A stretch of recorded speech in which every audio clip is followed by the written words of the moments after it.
Благодарам, почитуван председател. Почитуван колега, навистина се дискредитиравте како пратеник.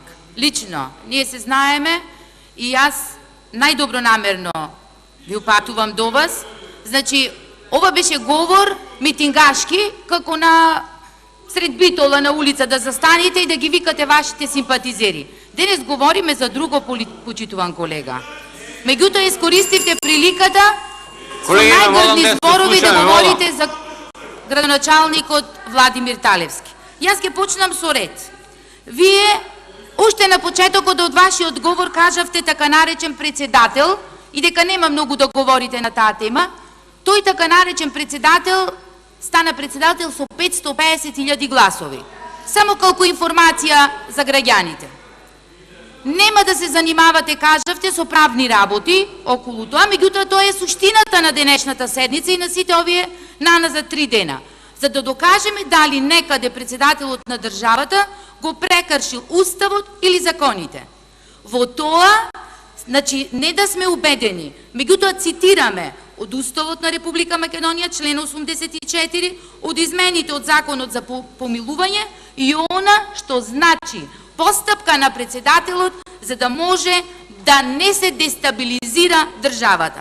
Значи, во делот на правниот, меѓутоа во делот на политичкиот негов ангажман е спречен е планот за дестабилизација на државата од страна на председателот. Тоа треба да го знаете и да му кажете на граѓаните.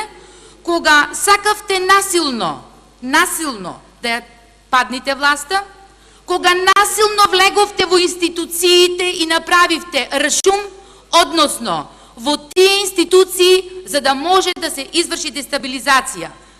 Планот беше да се дискредитираат сите личности, да се дискредитираат почнувајќи од председателот, па до сите структури и да се направи држава во која нема ама баш никаква институција. Тоа не се направи. Тоа времето ќе покаже дека председателот Иванов точно во тој временски период, кога беше период на отпочнување, дали ќе почнат и ќе се одржат изборите на 5 јуни, во време кога ја нападна државата најголемиот проблем на мигрантската криза, го донесе најдоброто решение. Воопшто не се обструира работата на специјалното јавно обвинителство. Меѓутоа, во временски период во кој се остава простор, без судска одлука, да се дискредитираат личностите, да се викуваат дека се криминалци, како ова што денес го правите на нашиот градоначалник, не доликува и на вас.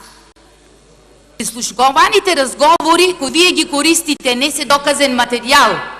Значи, во многу држави, во САД и во Италија, постојат такви разговори, меѓутоа не се користат.